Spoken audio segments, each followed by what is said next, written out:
আর একটা দোয়া শেখায় দেই, ইনশাআল্লাহ এই দোয়া করলে রিজিক তো বাড়বেই ইনশাআল্লাহ। আপনার যত ঋণ আছে ইনশাআল্লাহ আল্লাহ পাক শোধ করে দিবেন। বিশ্বাস করলেন না?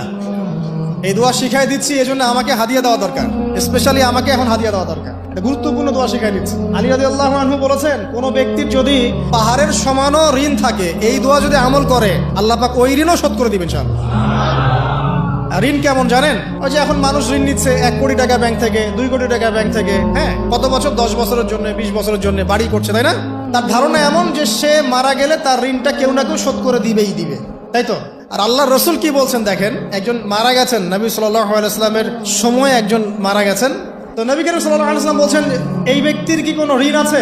একজন সাহাবী বলেন, হ্যাঁ ইয়া রাসূলুল্লাহ, তো ঋণ আছে। নবীজি বললেন, তোমরা ওর জানাজা পড়ো, আমাকে ডেকো না, তোমরা ওর জানাজা পড়ে নাও, আমি জানাজা পড়তে চাচ্ছি না।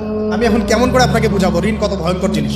আপনি যে ব্যাংক থেকে 3-4 কোটি টাকার লোন নিয়ে রাখছেন, লাখ লাখ টাকা লোন নিয়ে বসে আছেন, দিব্যি সুখে বসে আছেন, এমন চিন্তায় যে আপনার মৌত হবে না। আর নবী সাল্লাল্লাহু আলাইহি ওয়াসাল্লামের সময়ে একজন মারা যাচ্ছেন, তিনি বলছেন তোমরা জানাজা পড়ে নাও, আমি জানাজা পড়তে চাচ্ছি না। মানে ঋণগ্রস্ত ব্যক্তি জানাজাও তিনি পড়তেন না। তারপরে একজন এসে বললেন, ইয়া রাসূলুল্লাহ, আমি তার ঋণ শোধ করে দিব, তার যা ঋণ আছে আমি শোধ করে দিব। তখন নবী এসে জানাজা পড়লেন সাল্লাল্লাহু আলাইহি ওয়াসাল্লাম। তো আপনার এই কোটি কোটি টাকা ঋণ শোধ করার লোক তো রেডি আছে নাকি? আছে না? সমস্যা নেই, আপনার জানাজা পড়া হবে, আপনার মিলাদও হবে, আপনার একটা বড়সড় দোয়াও হবে ইনশাআল্লাহ। কিন্তু আল্লাহ পাক বলেছেন, শহীদ, আল্লাহর পথে যুদ্ধ করে শহীদ হয়েছে, এই ব্যক্তির আত্মাও ঝুলে থাকে যতক্ষণ পর্যন্ত না তার ঋণটা শোধ করা হয়।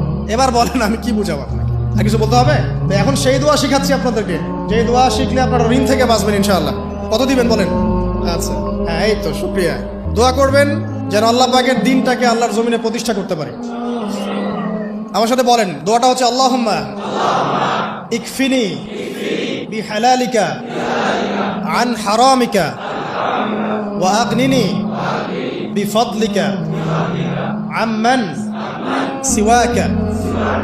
এই দোয়াটা ছোট না, এটা মুখস্থ করবেন, সেজদায় পড়বেন, নামাজের সেজদায় পড়বেন, আত্তাহিয়াতু দরুদ শেষ তারপরে পড়বেন, নামাজ শেষে হাত তুলে করবেন, যখন তখন শেষ রাতটা করবেন, ইনশাআল্লাহ দেখবেন আপনার ঋণ বলতে কিছু থাকবে না ইনশাআল্লাহ। যদি থাকেও, বড় কোনো ঋণ থাকেও, আল্লাহ পাক অন্য কোনো মাধ্যমে এটা শোধ করার ব্যবস্থা করে দিবেন ইনশাআল্লাহ। ইনশাআল্লাহ লালমনিরহাটের 100 একর জায়গায় যত ধান হয়, এতগুলো ধান যদি আপনার আমল নামায় লেখা থাকে, মানে আপনার আমল নামা তাকদিরে, আপনার তাকদিরে যদি লেখা থাকে যে আপনি 100 একর জমির ধান খাবেন তারপর মরবেন, আছে না লেখা?